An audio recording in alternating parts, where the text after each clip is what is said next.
Excelentísimas e ilustrísimas autoridades, señoras y señores, Egunon, como presidente de Nueva Economía Forum tengo el honor de darles la bienvenida al primer acto del año en la tribuna Euskadi del Forum Europa que organizamos con la colaboración del Grupo Santander.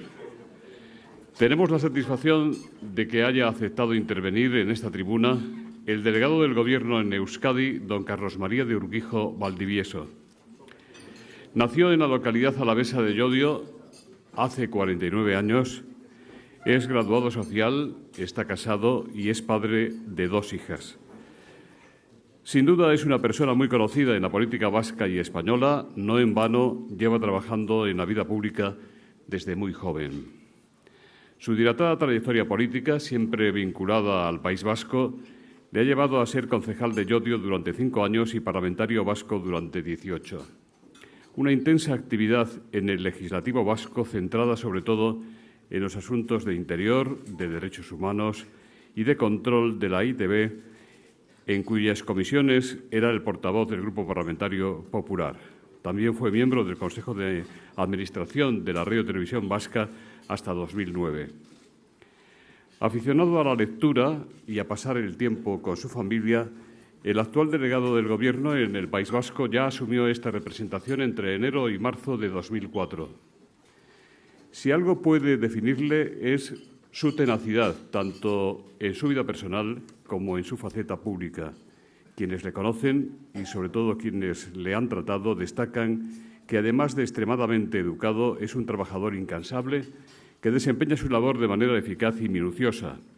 Y quienes le conocen mucho mejor subrayan su carácter afable y divertido, muy distinto a la imagen que de él se desprende a través de los medios de comunicación. Convencido de que la Administración General del Estado en Euskadi es muchas veces una total desconocida, su obsesión pasa por mostrar a los vascos la multitud de servicios que ésta presta, y a eso dedicará buena parte de su intervención esta mañana. Fiel a sus principios y a sus convicciones, valora la amistad por encima de todo. Amistad, familia y trabajo son las grandes motivaciones que mueven cada día al delegado del Gobierno. Urquijo insiste tantas veces como puede en que está totalmente comprometido con la defensa de las libertades, tanto frente al terrorismo de ETA como frente a la intolerancia y al recorte de derechos.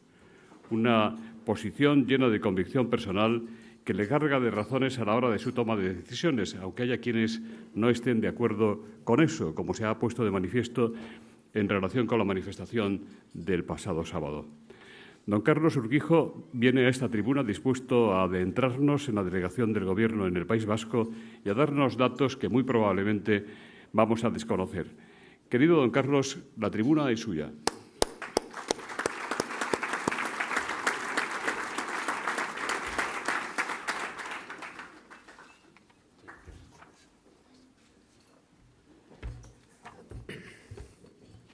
Buenos días.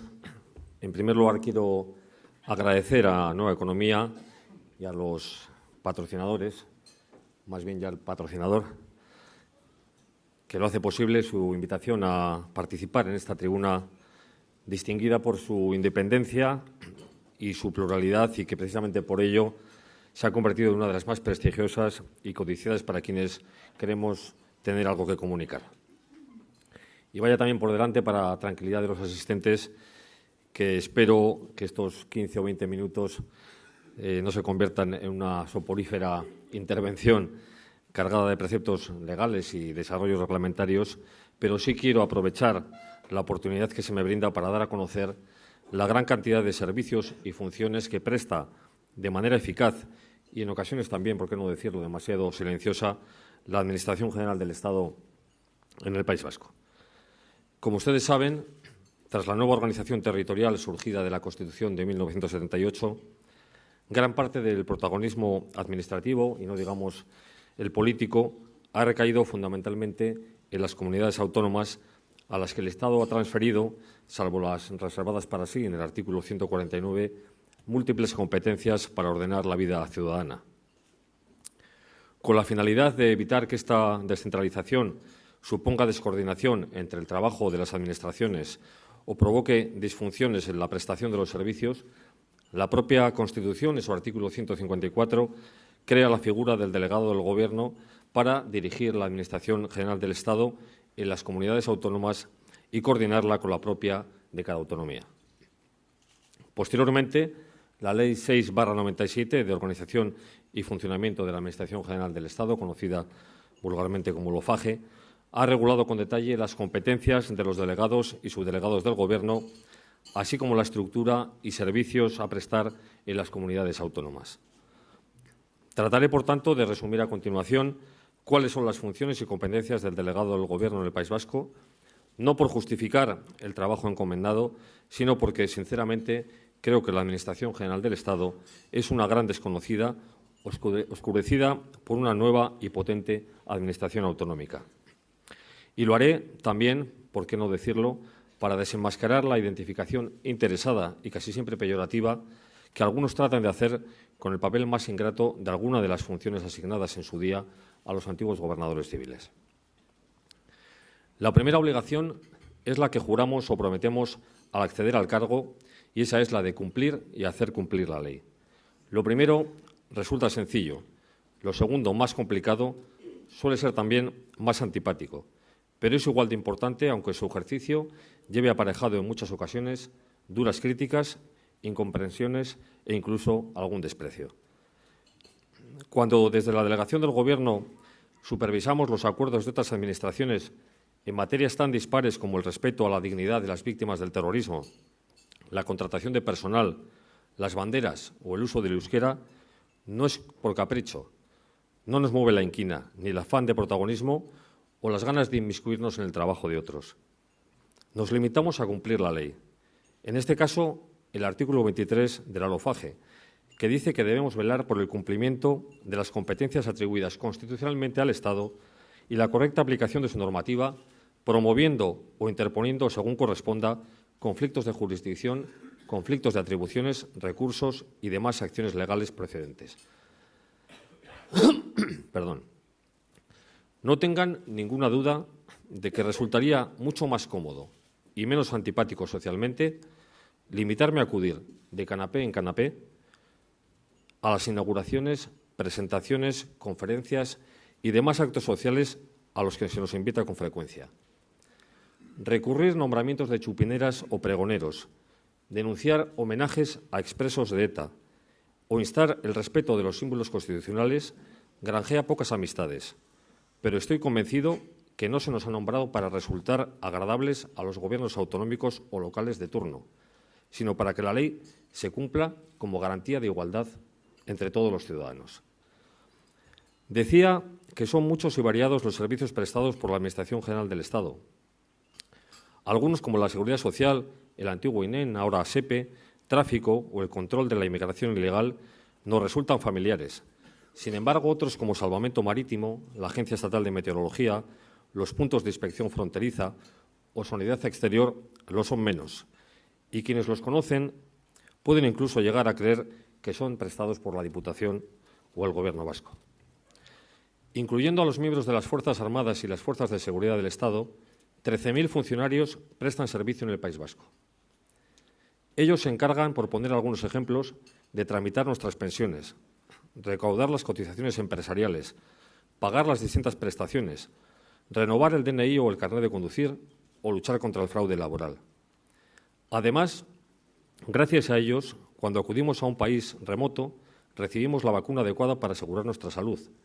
Nos garantizan que las mercancías que entran a través de nuestros puertos o aeropuertos son aptas para el consumo.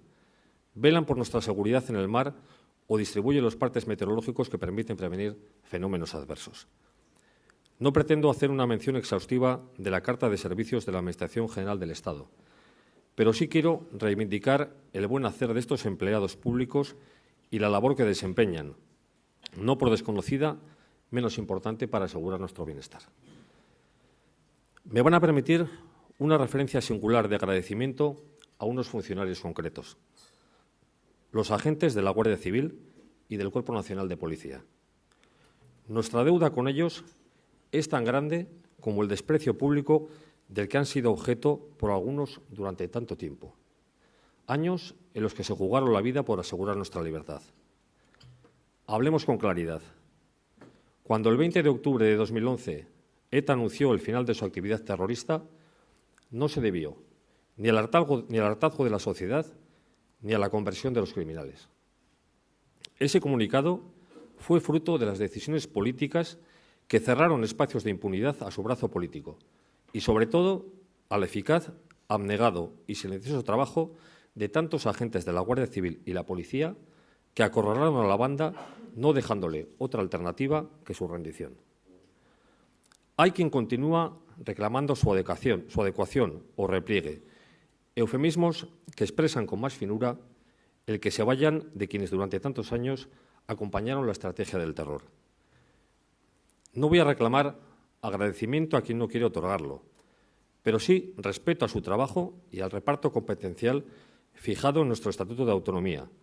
Y también calma, porque guste más o guste menos, seguirán aquí para desarrollarlo, porque para eso son fuerzas de seguridad del Estado. Precisamente la semana pasada hemos tenido ocasión de comprobar cómo, gracias a su constancia en la lucha contra ETA, han sido puestos a disposición judicial varios presuntos miembros de la banda.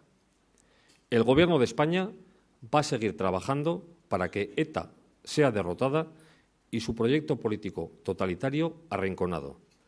No existe otro camino para acabar con la violencia y asegurar la libertad que el cumplimiento de la ley y la estricta aplicación del Estado de Derecho. Señuelos irrelevantes como el comunicado del colectivo de presos o fotos indignantes como la del matadero de Durango no van a desviar la atención del Gobierno, ni variar un ápice su objetivo, que es el de la derrota completa e incondicional de la banda terrorista. Y junto a la derrota, y tan importante como la derrota, la construcción del relato verdadero sobre los años de terror padecidos. No vamos a tolerar nunca que en aras de una supuesta reconciliación se falsifique la historia para presentar a los asesinos de 857 inocentes como víctimas de un conflicto inexistente. Volviendo a cuestiones más prosaicas y hablando del Estado, hablando de España, es mi obligación dar a conocer las cifras que demuestran la importancia de nuestra pertenencia a esta nación y la solidaridad entre personas y territorios que nos permiten a los vascos disfrutar de un nivel de vida más que razonable pese a las dificultades que hoy atravesamos. No me detendré en el concierto económico en un momento en el que, pese a nuestra permanente defensa de su singularidad, está en discusión el cupo que debe abonarse. Pero hay otros datos que son incuestionables y que acreditan el esfuerzo compartido y las ventajas de pertenecer a España.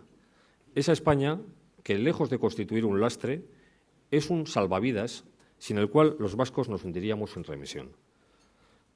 La primera cifra que quiero destacar es la referida a las pensiones. En datos correspondientes al ejercicio de 2012, de 2013 solo conocemos aún las previsiones, sabemos que gracias a la solidaridad del resto de españoles, la Seguridad Social ha podido hacer frente al déficit de 1.313 millones de euros generado por las pensiones vascas. Para hacernos una idea de la magnitud de esta cifra, baste señalar que es el 12,5% del presupuesto general de la comunidad autónoma para el presente año. Esta es la realidad.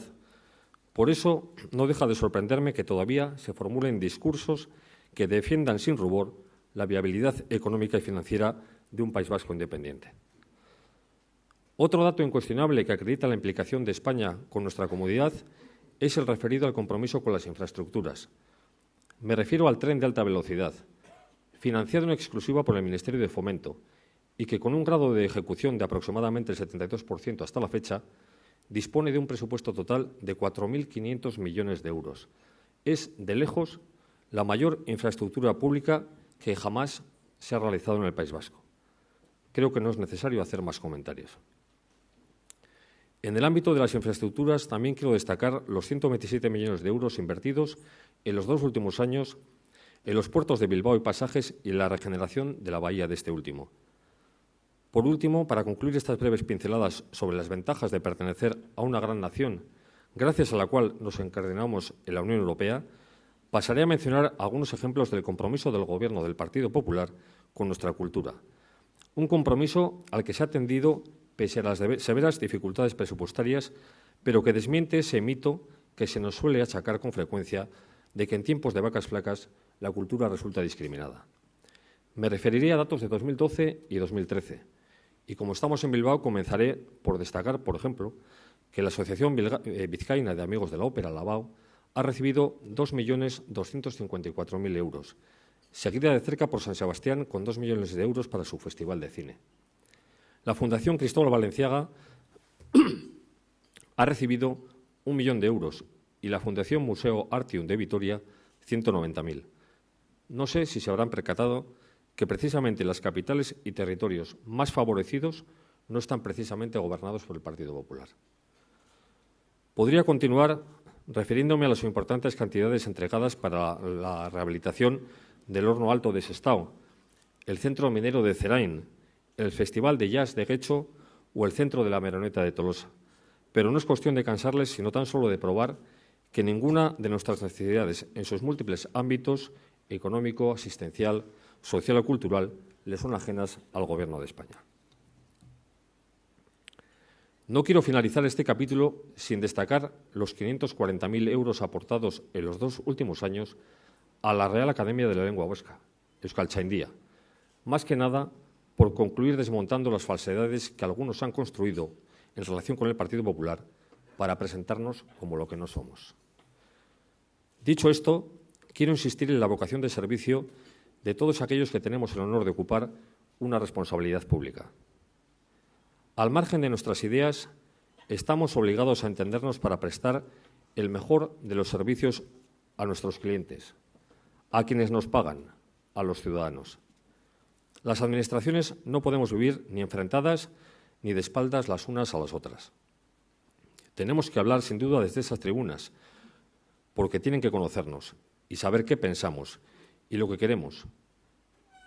Pero tenemos que huir del monólogo y practicar mucho más el diálogo. Solo desde el diálogo y el mutuo respeto y reconocimiento podremos avanzar. Concluyo ya. He querido, a través de estas líneas, señalar la relevancia de la contribución del resto de España al País Vasco. Pero esta contribución, que es de ida y vuelta, no es por suerte solo económica. La vida, la propia, la particular y la común, es mucho más que un balance o una cuenta de resultados. Y la nuestra está entrelazada desde hace siglos, a pesar de que los políticos nos empeñemos a veces en estropearla. Nuestra vocación, como la del conjunto de España, fue siempre universal. Y de la mano fuimos, de la mano fueron, conquistadores, militares, religiosos, artistas o escritores. Íñigo de Loyola, Elcano, Blas de Lezo, Gardoqui, Churruca, Unamuno, Baroja o Chillida no renunciaron a ninguna identidad porque fueron conscientes de que es la suma y no la resta lo que nos hace grandes. Aún estamos a tiempo de aprender de su ejemplo. Ojalá no echemos por la borda con debates estériles que solo aportan división, siglos de historia común en las que el genio de los vascos siempre contribuyó a hacer más grande España. Muchas gracias.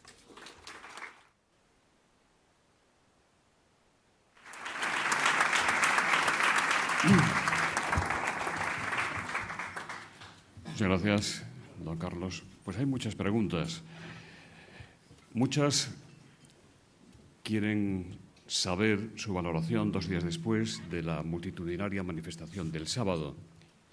Irati Odriozola le pregunta qué lectura se está haciendo desde Madrid, qué consecuencias puede tener, si no cree usted que la operación policial del pasado miércoles contribuyó a una mayor presencia en las calles de Bilbao. Y también le preguntan a ustedes que han criticado tanto la llamada Operación Faisán, ¿no les parece una descomunal metedura de pata que se filtrara a la prensa esa operación antes de llevarse a cabo? Basta con la dimisión del jefe de prensa del Ministerio del Interior para que se den por saldadas las responsabilidades políticas, incluso las presuntas de carácter penal. Bueno, la valoración que puedo hacer en relación con la manifestación y con la operación de la Guardia Civil, evidentemente es una valoración desde Bilbao, no desde Madrid, porque aunque esté representando al Gobierno de España, pues vivo y trabajo en el País Vasco. Yo creo, ya lo han dicho otros compañeros de partido y otros portavoces más autorizados que yo, que el PNV ha cometido un grandísimo error planteando esa manifestación del brazo de Sortu, del brazo político de ETA, en definitiva. Yo creo que esto no es sino un paso más en una trayectoria errada del PNV, pues fundamentalmente en los últimos 15 años.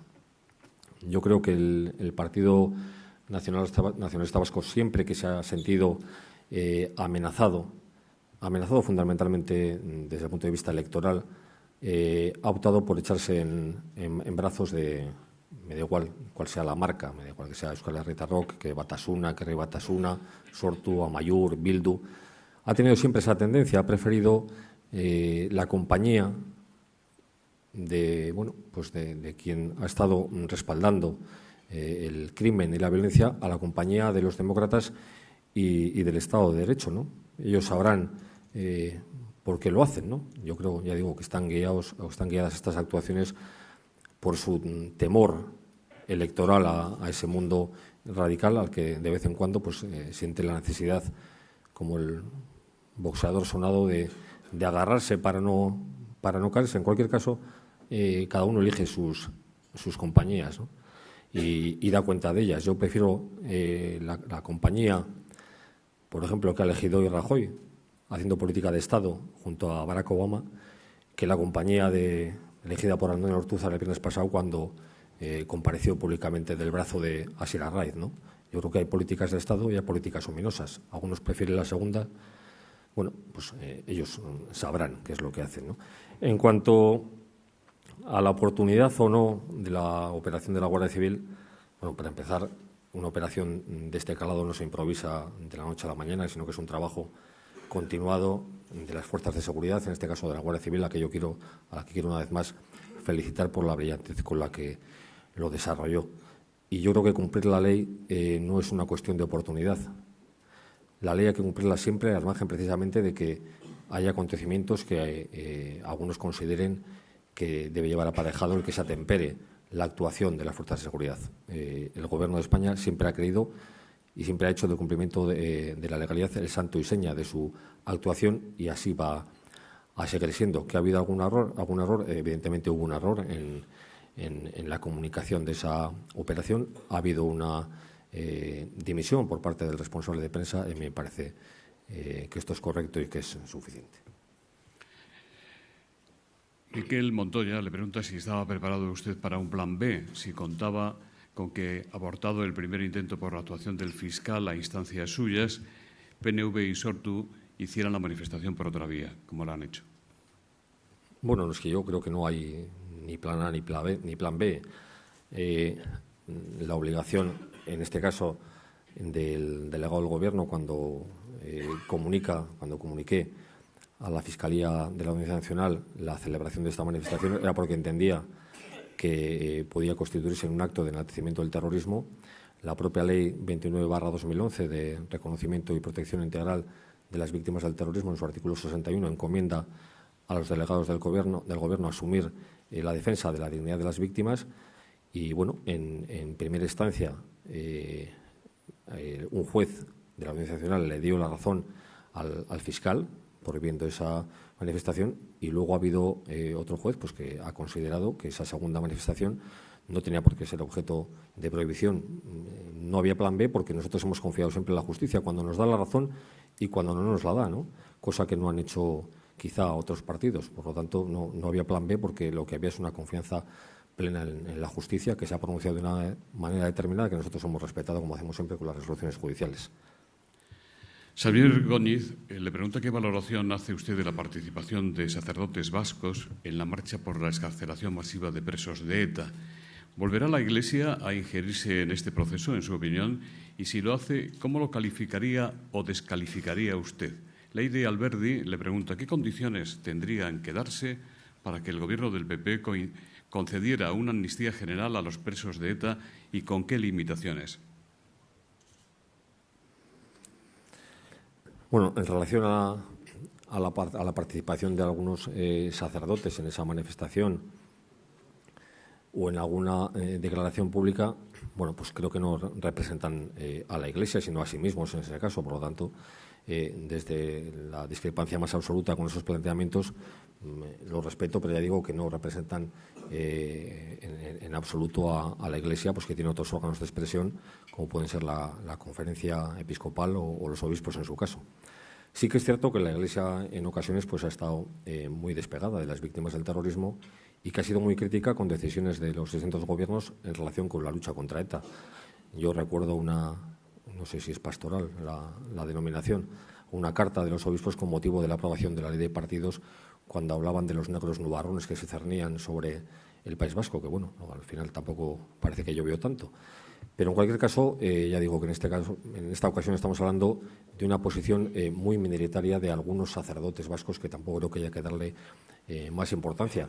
Lo mismo que también se está magnificando, creo yo, un tanto la presencia de en torno a 100.000 personas en la calle el sábado pasado. Mire, en las últimas elecciones autonómicas, más que eso tuvo de votos el Partido Popular. Y bueno, pues, yo creo que hay que poner las cosas en su justa medida, ¿no? Se habla de ola, de tal manifestación histórica. Bueno, yo he visto otras manifestaciones en el País Vasco que me han parecido mucho más ola que esa y mucho más históricas. Por lo tanto, pongamos las cosas en su sitio. Y en cuanto a lo de la amnistía, bueno, eso no está contemplado en ninguna parte. Amnistía ya hubo, no una, sino más de una, a partir del año 77, y muchos de aquellos que fueron amnistiados y que podían haber participado políticamente en la democracia, pues bueno, lo que hicieron es volver a las armas. Por lo tanto, se ha demostrado también la inutilidad de aquella medida que probablemente hubo que tomar en aquel entonces, pues bueno, porque se pasaba de una dictadura a una democracia. Pero en este momento me parece un absoluto disparate que alguien plantee la posibilidad de una amnistía. José Anizarra, director del Mundo en el País Vasco, dice: el Gobierno vasco reivindica en un informe que el Lehendakari Urkullu es el representante ordinario del Estado. ¿Cree que ejerce su función, que ejerce en funciones de esta responsabilidad? ¿Debe modificar el Gobierno su política penitenciaria tras la manifestación del pasado sábado? ¿Fue esa manifestación una reivindicación de los derechos de los presos de ETA? Pues, por decirlo con claridad y con brevedad, no. Yo creo que no cumple como representante ordinario del Estado. Pero bueno, él sabrá lo que hace.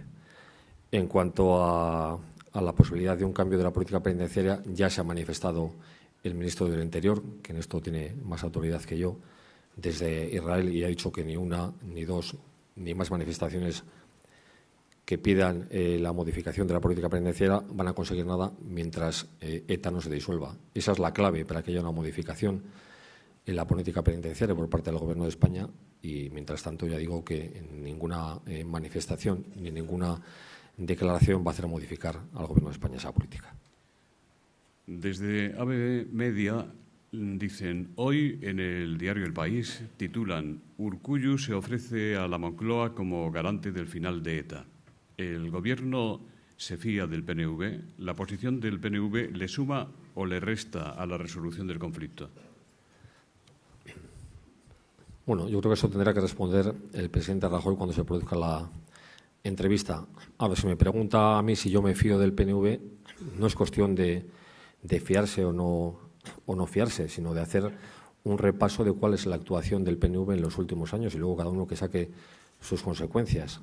Cuando hablaba antes de actuar en base a situaciones de amenaza o de debilidad, bueno, pues en el año 98, después del asesinato de Miguel Ángel Blanco, el temor del PNV le llevó a Estella, junto con el brazo político de ETA, a firmar un documento en el que hablaba de la exclusión de los que se nos consideraba enemigos de Euskal Herria, que éramos el Partido Socialista y el Partido Popular. Ese año, el Lehendakari Ibarretxe fue elegido con los votos de Batasuna, o de Euskal Herritarrok, creo que era la marca entonces.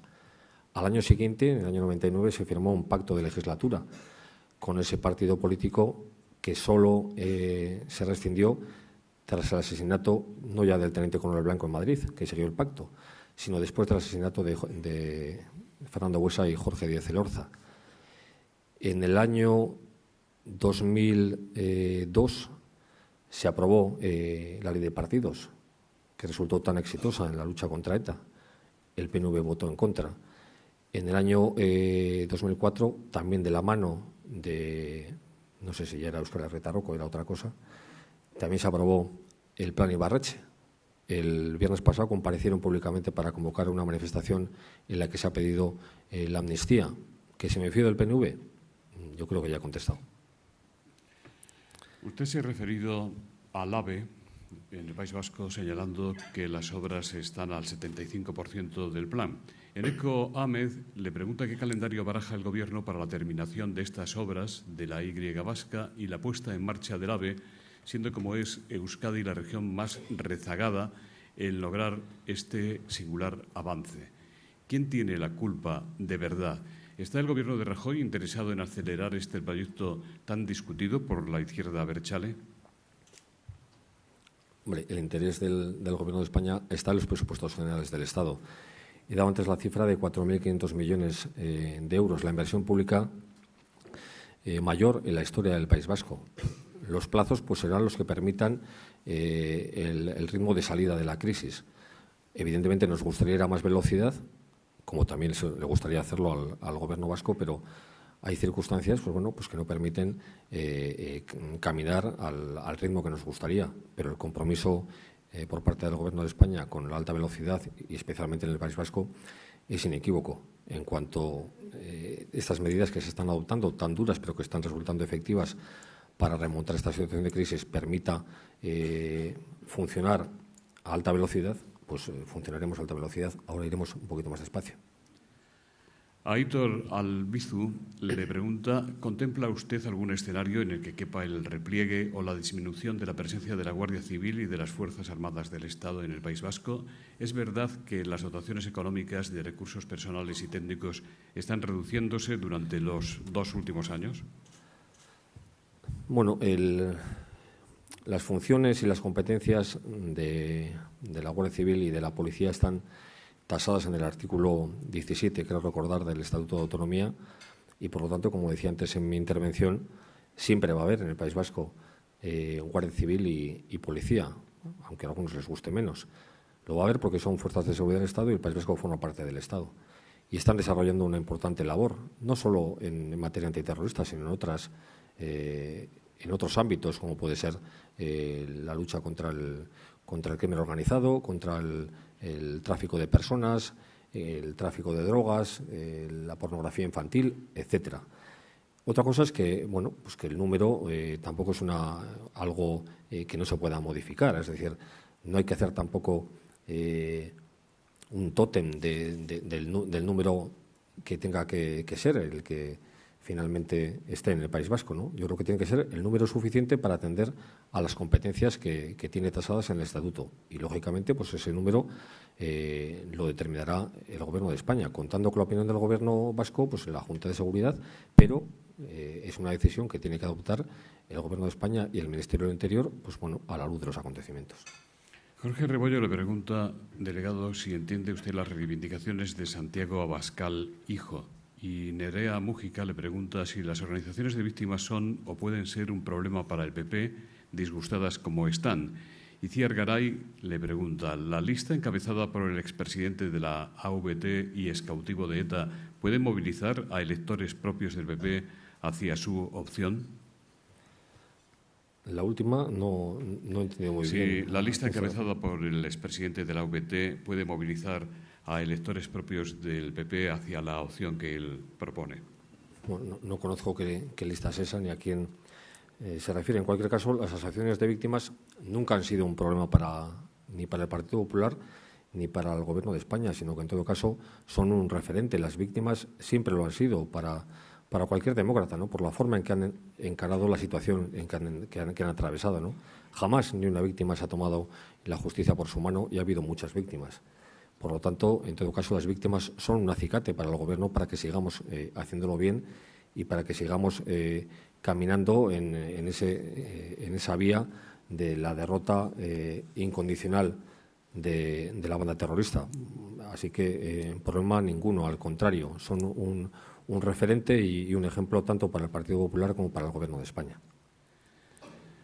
Desde la agencia de noticias Atlas del País Vasco le preguntan o le dicen: Joseba Permach quiere dar una conferencia en Madrid que la delegada del Gobierno ha pedido que se prohíba. ¿Cree usted que debe prohibirse? ¿Qué cree usted que pretende la izquierda abertzale con estas conferencias sobre juicios políticos en Euskadi?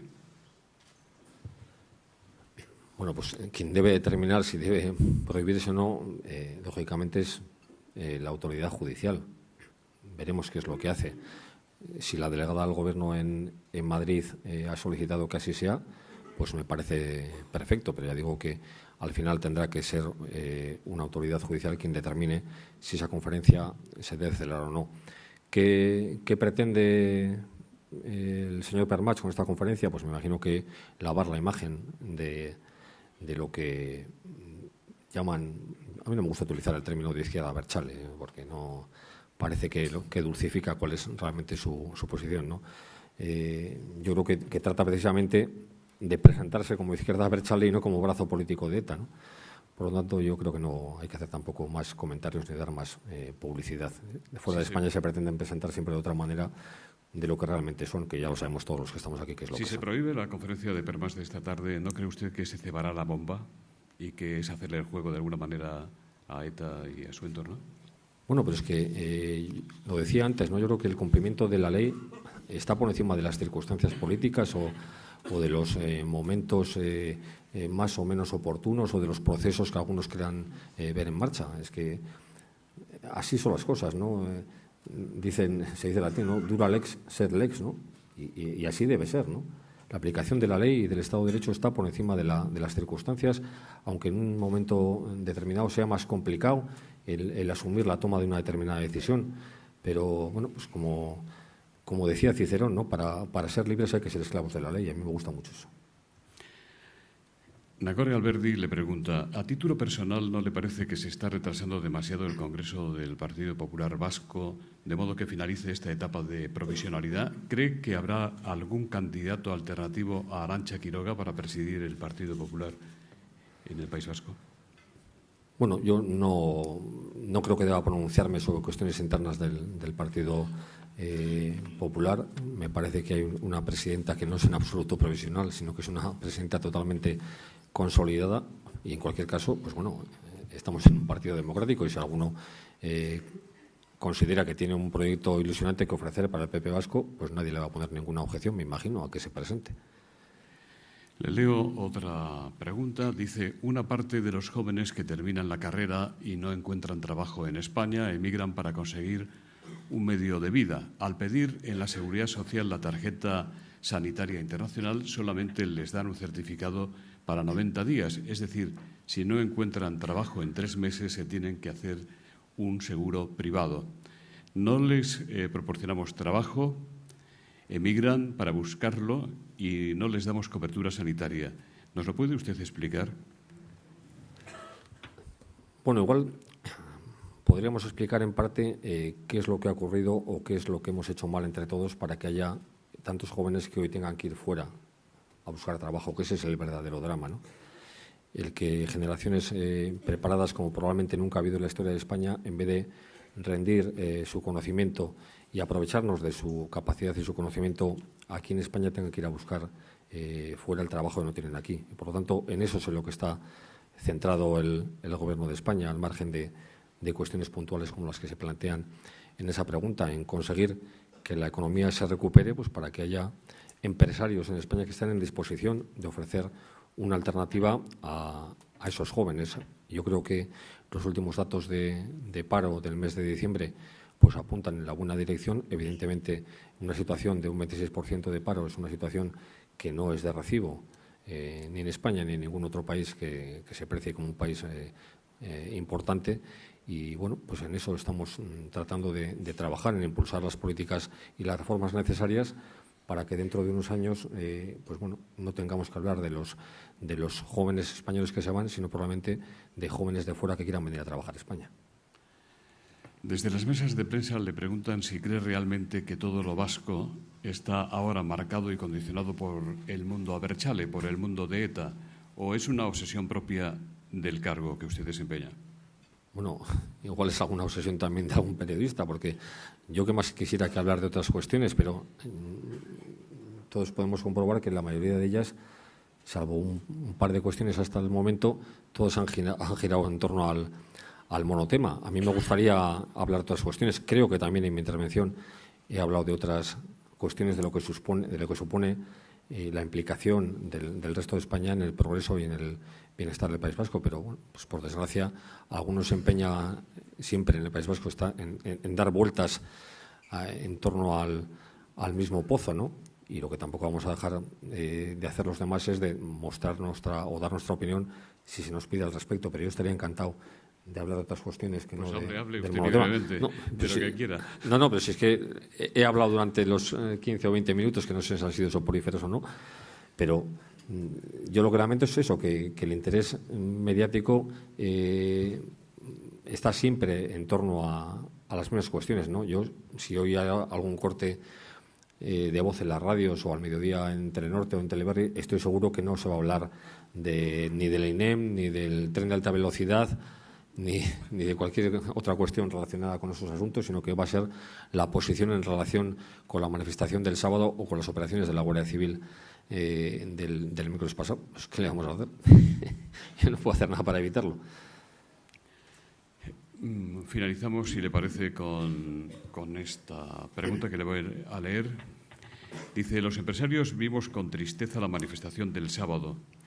Cuando nos extorsionaba ETA, nunca nos apoyaron como ahora lo hacen con los terroristas. ¿Qué podemos hacer para recuperar la memoria?